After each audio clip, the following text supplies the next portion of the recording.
It's gotten late, Holmes. I am aware. You'll have to excuse us, Mr. Phelps, as our attention must be redirected to another case. We shall return at another time, of course. Be assured that your case hasn't been abandoned. It's quite all right. You're welcome to come back any time it's convenient for you. Do you have any idea when you'll be here next? Tomorrow, no. I believe we may be able to deliver good news to you by tonight. Truly, that's marvelous. Did you hear him, Ernest? I did. I look forward to hearing what you have to say. Our business was done. We left the house with Lupin, whose color had recovered remarkably after a fair amount of rest. Lupin, does your head still hurt? I'm much better. I can't apologize enough for all the fuss I've caused. By the way, have you figured out who the culprit is? Holmes had mentioned something about good news. We did! Thanks to you scattering about all those papers, we discovered a very important clue. You're the star of today's case, Lupin. I'm not sure why I would be, but it means I've played my part here, yes? Then I shall be going home. Lupin. It was Holmes who gripped him this time. What is it now? The case is not yet finished. You're a detective, aren't you? Then you will see it to its end. The end? Don't speak such nonsense. I would give it up if I were you, Lupin. Once Holmes has decided something, there's nothing else to be done. You'll go of your own will, or be dragged by your knees. By your knees? It's true. I've never seen Holmes change his mind once it's been made up. You wanted to visit the Queen's house, didn't you? Then today's your lucky day. I can make that happen. Not again! First there was Watson in that mansion, and now you're dragging me to more places. No, Lupin. Watson speaks in jest. I needn't drag you anywhere unless you refuse to walk. It's a bit frightening how easily that flows off the tongue for you, Holmes. I have nothing to do with the jewel. I have nothing to do with the gentleman thief. I have nothing to do with anything at all. I just want to go home and rest. That's really all I want. It's as the old saying goes. The die has been made. What's done is done, and I know we'll work together splendidly, Lupin. How do you still have so much energy at this time? How, you ask? I return a how to you. How can you solve a case without energy? We detectives must have energy to spare. I share the sentiment, but it's still very much possible to have too much, Miss Whiteley. You stand as proof of that. Also, it's the die is cast. Thank you, Holmes. That was bothering the heck out of me. Grumblings and expressions of dread aside, an ominous crow, Lupin agreed to join us. It was time to enter the Queen's house, home of the beloved necklace targeted by gentleman thief Jean Lupin. We should like to protect Odile's eye at any cost. Please let us help. Yes, but... will you still deny us even after I show you this? Holmes, with the finesse of one well acquainted to this treatment, revealed Her Majesty's ring. I'd only seen this man briefly at the palace, but he was of some rank. I'm sure I was correct. A sergeant, if memory served me. I won't ask you to take us to where the real necklace is hidden, only to allow us to help. Hidden? How did you know it was hidden? Holmes, what do you mean by... I'll listen to you inside. Right this way. The sergeant then seemed to welcome us in earnest. Any reluctance he once felt was gone in favor of forcing us inside. I mean, obviously don't have the real thing on display, duh. The inside was bustling with police officers from left to right, upstairs and downstairs, before us and, as we stepped farther in, though this truth may not bear mentioning, behind us. Thank you, Emily. Ryan led us to Inspector Lestrade straight away. Good evening. We meet again, Holmes Jr. Speak to this, old man. How did you know the gem in the display room is false? So it's true. I only thought you would be fools to gift wrap the real thing for the thief. My word! You were bluffing? Not a bluff. Call it choosing my words with care to coax the answer I wanted. Ha! And there we have it. You know, you have a tell in that clever tongue that gives you away as Sherlock Holmes' son faster than if you told me yourself. Inspector, I would have us dispense with talk relating to my father. He and I are not one and the same. But of course, I meant no offense, but why, even that sounds like something your father would say. I beg your pardon. Let that one slip by me. Moving right along, then. Is it so offensive, Holmes?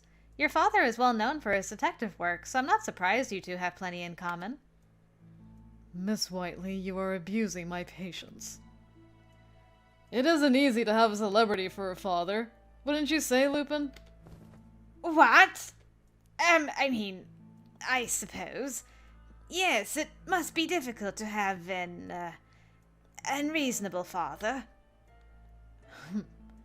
I live in such a way that I can take pride in my accomplishments, even if there are those who would only compare mine to his.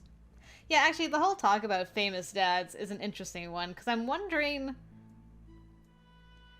Like, everybody that we meet is related to somebody famous. They're not the famous person, but they're related in some way to the famous person. Like, Holmes and Watson are Holmes and Watson's sons. Miss Marple is Miss Marple's granddaughter.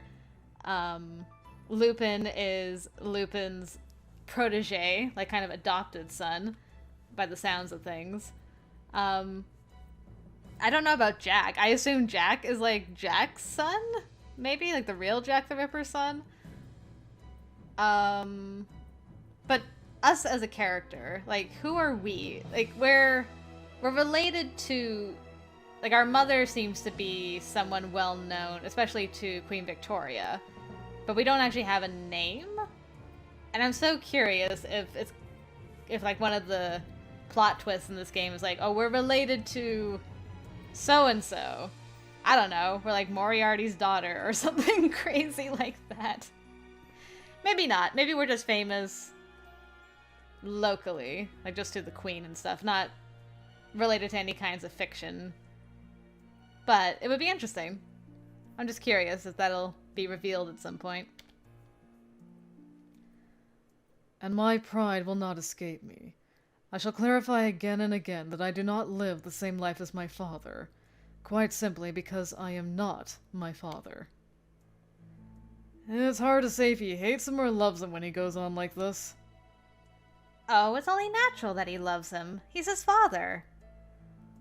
What twisted line of thought brought you to that conclusion after hearing all I've said? Just a bit of envy, I suppose. Nothing more. Ahem! My boy, if I could explain the plan... Our apologies, Inspector. Please do so. As you have concluded by your own wits, the necklace in the display room above is false. The real one is hidden in another location. Finally! Tonight is the night we will see that cunning thief locked up behind bars. I thought police officers only said those sorts of dramatic things in novels. It's the first time I've heard one say it in real life. You're right. It has much more impact when a real one says it, doesn't it? Ahem. Ahem! We can't reveal its true location, of course, but we can take you to the showroom of the false one. Ryan, take them to the display room with Odile's eye. Yes, sir! Our conversation now done, the inspector fled into the sea of officers, and the sergeant escorted us with pride in his step to our next destination. This is where Odile's eye is being displayed. The two burly officers guarding the entrance stepped aside to allow us in. Ooh. A blue crystal again, eh?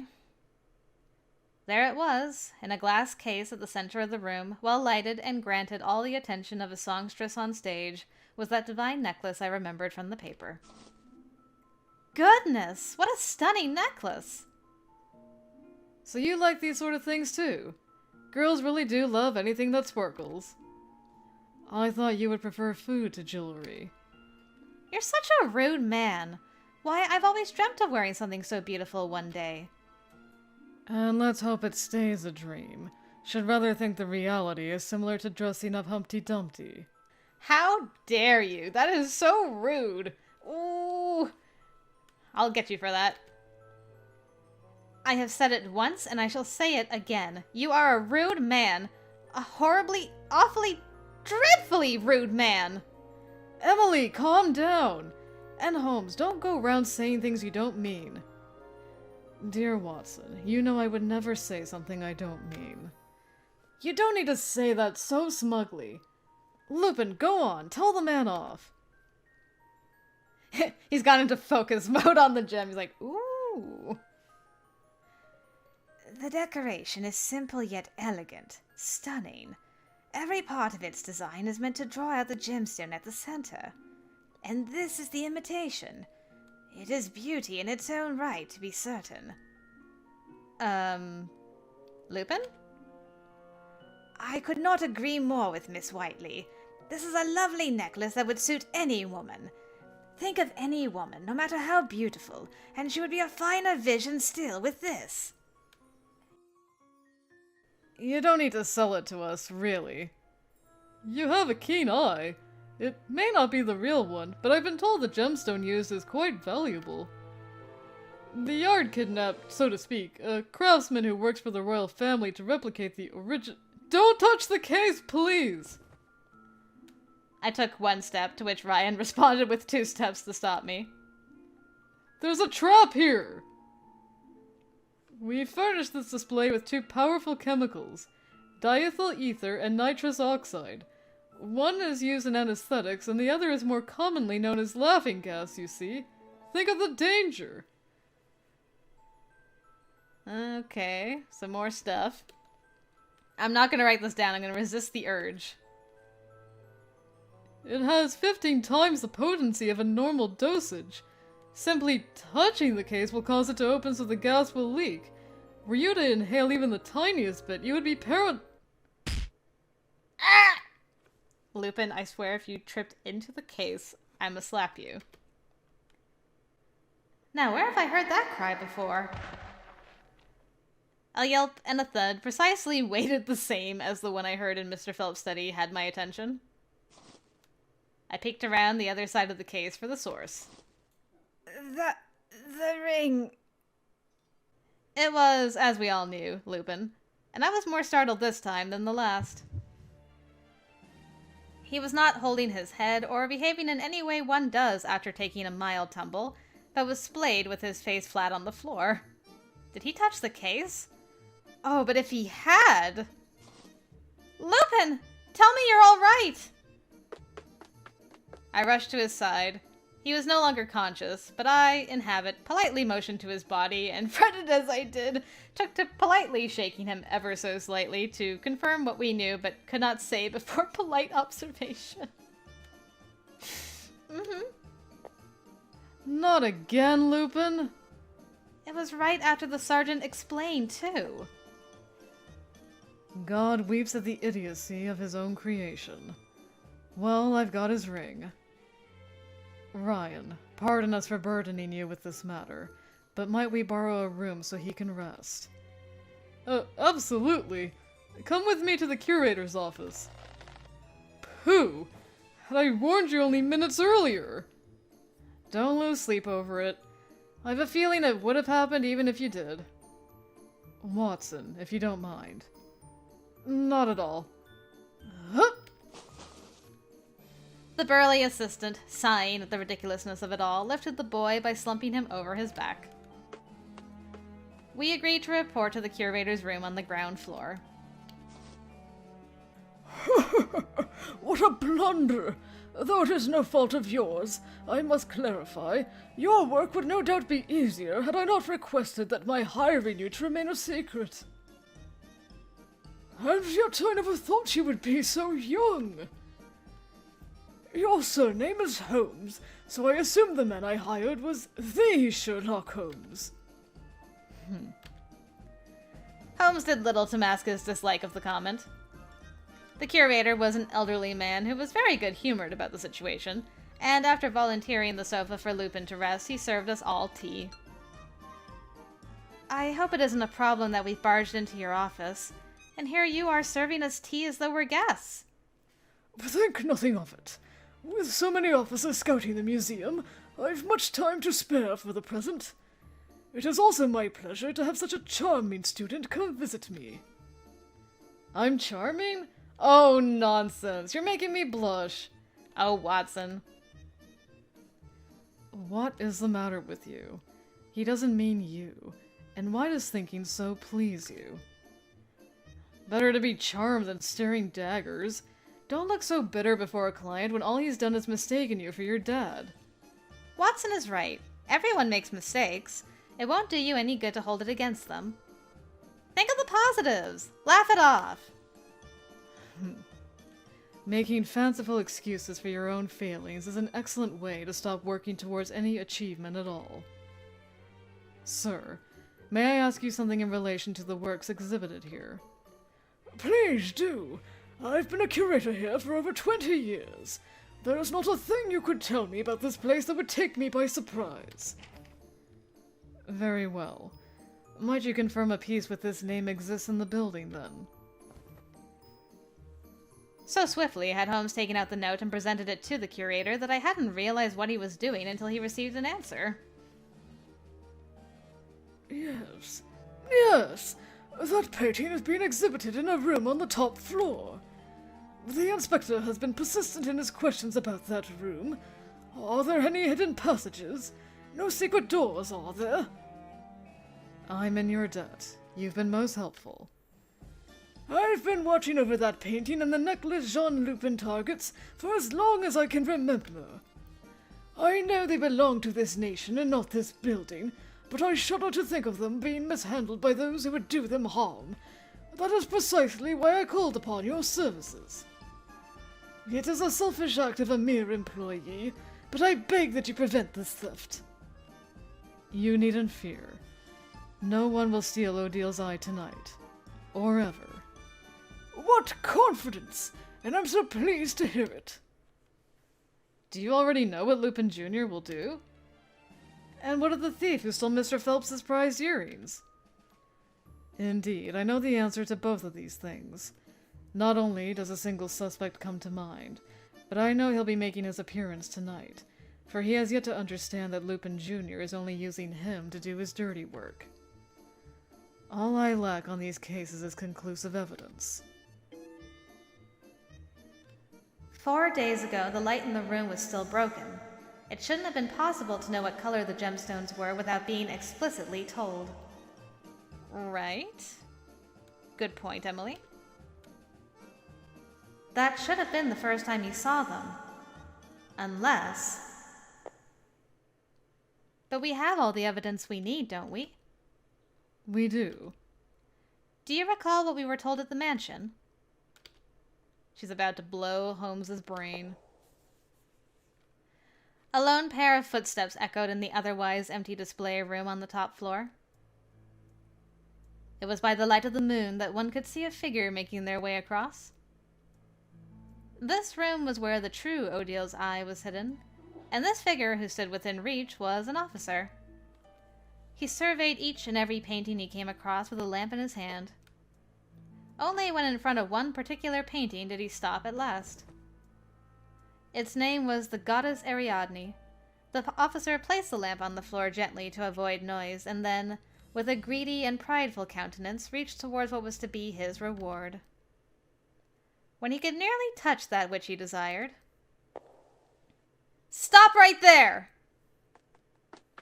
The painting, as well as this man with his outstretched hands, were surrounded by us in Scotland Yard.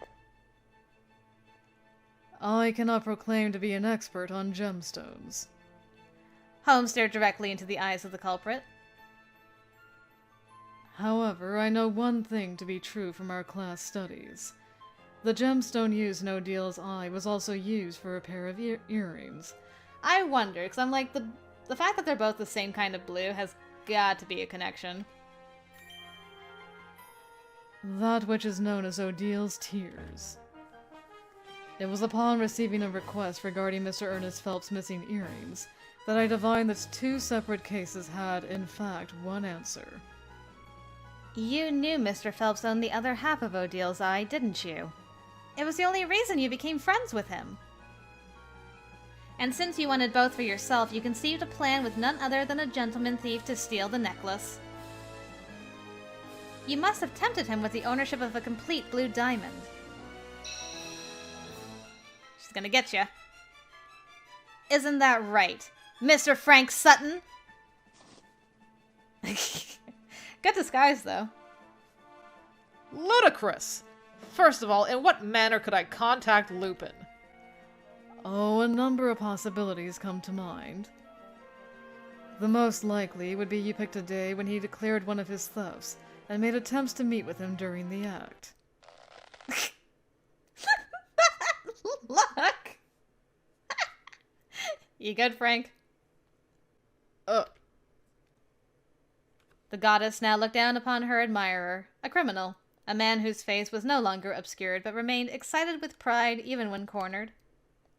He barely resembled the kind soul who cared for Ernest Phelps.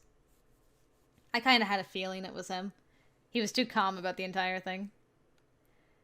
Frank Sutton remained where light first revealed him. In the seconds that passed, he did not blink, and so his eyes were fixed on Holmes, whites large, black pupils small, and his glare sharply reinforced by an open smile deprived of warmth. Something struck me as foul when Mr. Phelps described how the officers left without conducting a proper investigation. Their efficiency leaves a lot to be desired, but the Scotland Yard I know does make a modest effort. Now, Holmes, you didn't have to say it like that. I wondered, could the officers at the scene have been imposters? Mr. Sutton, you explained that you were the one who telephoned the police instead of Anna when you happened upon her at the entrance. But that wasn't quite the case. After stealing the earrings, you waited for Anna, ready to make your coincidental appearance. When the time came, you didn't call for the yard, but for your co-conspirators dressed as policemen. and how in this situation could I have stolen the earrings? Is it so unbelievable that the officers I called were useless? There is no scenario I can think of in which I had access to the safe. Blast it! After you arrived, you worked to calm everyone down, then inspected the mansion for any other stolen articles. That's correct, and I found the window of the study was left open. That's where the thief must have escaped. Impossible. Next to the window is a species of tree I happen to have at my own mansion. It's easy to climb up, but to climb down is far too difficult and time-consuming to make use of during a theft. All the branches and leaves grow upwards towards the sky, so they stick and prick your body. The whole experience was ever so painful. I tried to get down on my own, but Pendleton spotted me. I thought he'd never stop scolding me. It was disastrous. Miss Whiteley, that is enough childhood tales for one day. As a close friend, you would have known he was in the drawing room with guests during this period. You would have known as well that his maid would be in the kitchen, unless she had some specific reason to be out of it. You visited the day before the robbery, correct? Mr. Phelps thought you were being a good friend. He trusted you. He never once cast his suspicions on you when the earrings were stolen. No one in that mansion would have thought twice about you moving freely through the rooms. You took advantage of this and secretly unlocked the study's window the day before the robbery. On the day of the robbery itself, you intruded through the window whilst Mr. Phelps was in the drawing room and stole the earrings. My belief is that you lured him into opening the safe as a means of creating an alibi for yourself in the future. If you only just arrived with hunting book in hand after the theft was discovered, then by the victim's view, you could never have been present when the theft occurred. What you didn't anticipate was Mr. Phelps using the safe to retrieve his promissory note. He discovered the theft before you were comfortably able to take your leave. At most, you could rush to the entrance and play as though you'd only just arrived. It was there you met Anna. I will admit, planting into the mind of everyone who would listen that the thief escaped through the open window was brilliant. A vulnerable mind is twice open to deception. Next, you had your partners in uniform check everyone to see if they possessed the stolen earrings, and by doing so, you were able to hand them off so they could take them from the mansion. Even if, for some reason, you were suspected and your belongings checked, the earrings would no longer be there to implicate you. You would be cleared of any potential wrongdoing. But only Ernest knows the combination to open the safe. It simply isn't possible for me to open it. True. Mr. Sutton, am I correct when stating that you know the light in the study has been broken for a week? And the first time you saw the earrings was 4 days ago after dark? And? What of it? The room must have been nearly black when Mr. Phelps went to open the safe. That's terribly inconvenient when one has a dial lock, which must be slowly twisted in a very specific order. Were he to make any mistakes in that dark, dark room, he would have no choice but to start again at the beginning. It's a very impractical thing to do, most would say. I imagine you, being such a good friend, said something like this. Shall I shine a lamp on the dial to make it easier? No. Mr. Phelps is a trusting individual who would not decline an offer from a friend, something you discreetly took advantage of. This was how you learnt the combination without being told directly. Why, you didn't need to be told directly. I would wager you were the one who broke the light, too. A perfect plan, and still you were caught. Evidence! Where is your evidence? Can you prove beyond circumstance that I am your thief? That I stole your earrings? The evidence is your testimony. What? Upon our initial questioning at the mansion, you had this to say. They're a timeless design made of silver. Each one is befitted with a blue gem at its center. So I did. Where's the evidence? Mr. Phelps only told you, again by your own testimony, that the earrings belonged to his grandmother and served as a memento. I still see nothing wrong. How did you know the gems were blue? Because Ernest showed them to... No! Mr. Sutton, recall what we have previously established. The light in the study has been broken for a week. At the moment he showed you the earrings, you would be unable to tell their color from the light you had. No one could.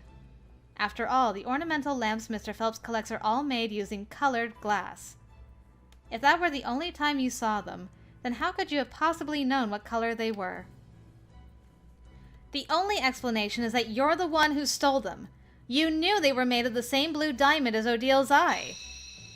From the very beginning, you knew the true value of Odile's tears and had every intention of making them yours.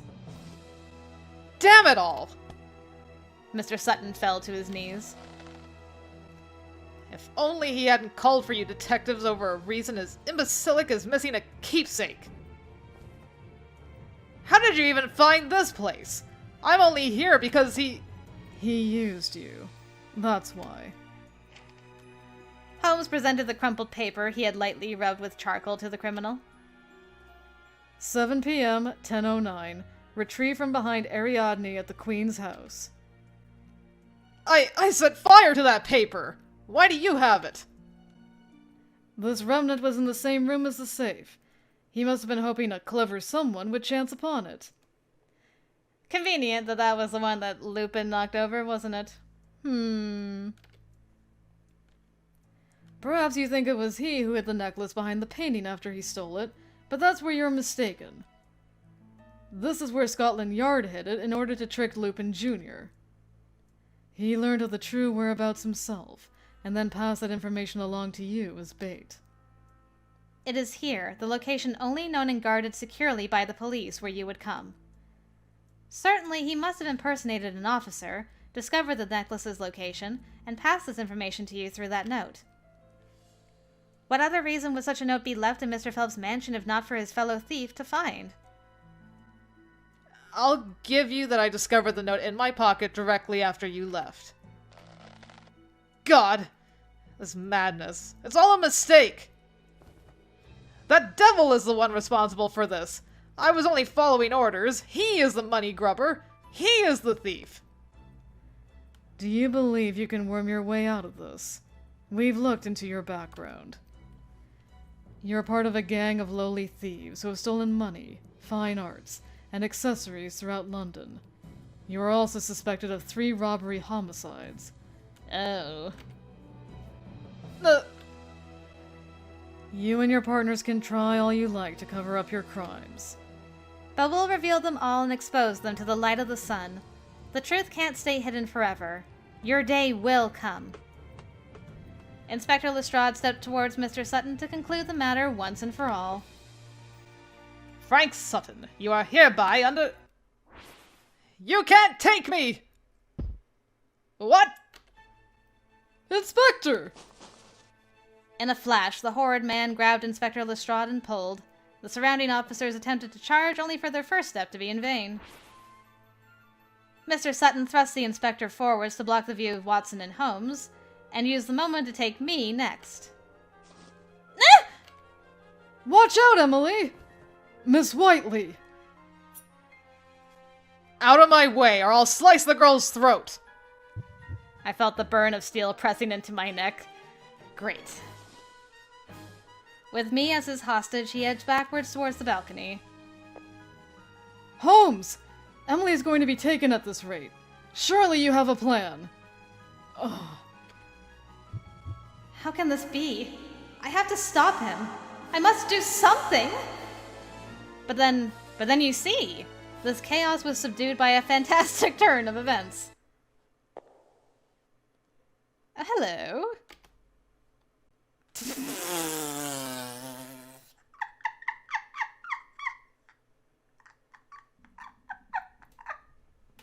No, I can't. No, I can't. This can't be your introduction as Jean Lupin, gentleman thief. I can't Lupin. Oh my god, I'm gonna die. Okay, composure water. Alright, let's do this. Excusez-moi, mademoiselle, messieurs. It is I, Jean Lupin. Yes, the gentleman thief himself. And I have taken the necklace you call Odile's eye. A new voice called to attention everyone in the room. God, French music too. I can't! Stop, this is too much. Before the goddess Ariadne, and flattered by the light, stood a handsome boy with golden hair. In his hands was the diamond necklace. Lupin? I screamed his name. Ah! At this, a gunshot screamed louder, and the knife at my neck was hurled into the air.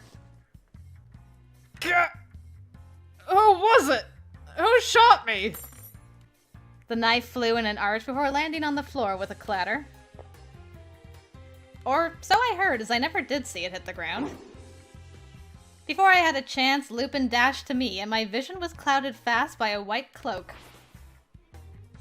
From what I could see next, we had flown out of the window and into the sky. Wow, such a gentleman. I can't with this boy. Why are the boys in this so great? Oh god.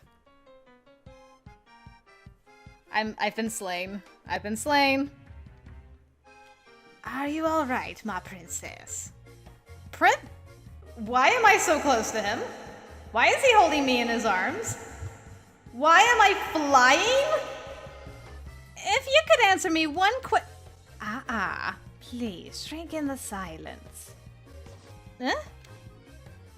Lupin brushed our foreheads together flirtatiously, nose touching, as he had no free hands to place on my lips to silence me. The effect worked all the same, and I fell into a hopeless stammer. like you're... The moon is most enchanting tonight. We would do well to bask in its romantic glow while we still can. Well, will you humble me? I completely lost my will to flail and fight. I don't blame you, girl. Nice boots, by the way. And certainly I hadn't any desire to fall down from so high up. Perhaps innocence and folly were one in retrospect, but there was, too, a playfulness to his coquetry that stole away my want to protest. Lupin held me close, a makeshift glider keeping us aloft as he whisked me through a glittering sky. Miss Whiteley was... by thee, Jean Lupin... She's been kidnapped! Let go of me, you sod! Don't you touch me! May we, Holmes? By your lead.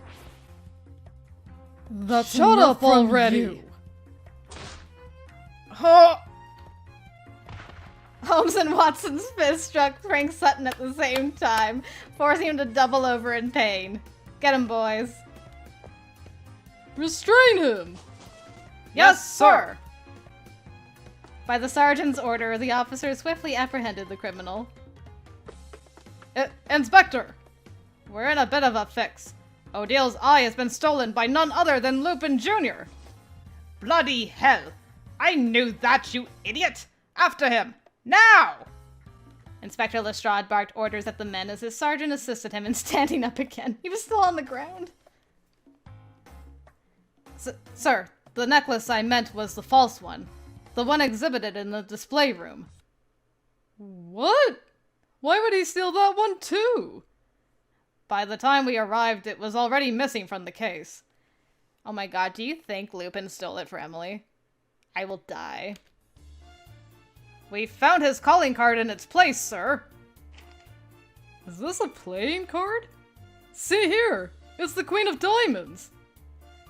The whole scene was very queer, it was. We found 3 officers knocked out in that same room. But they weren't any officers of ours. They just happened to be wearing our uniforms. What the devil does that mean?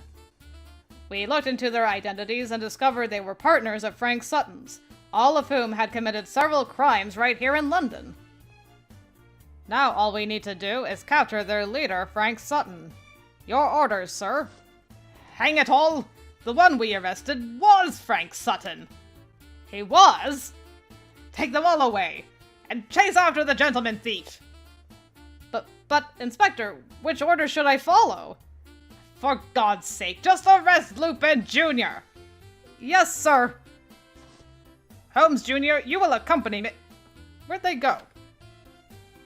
I just now walked past him and his assistant when I was coming into the room. We've no time to waste on this spectacle. Inspector, I'm leaving. Steady on your feet now. Ugh. Gentle, Ryan! Be more gentle when you let go. Oh, I'm sure God has had many a good laugh at my poor luck. Well, well, this has been quite an eventful evening. The gem may be in the hands of a thief, but a gentleman ought to know how to treat her with care. Now, where did that bespectacled boy run off to? I hope he's not gotten himself lost.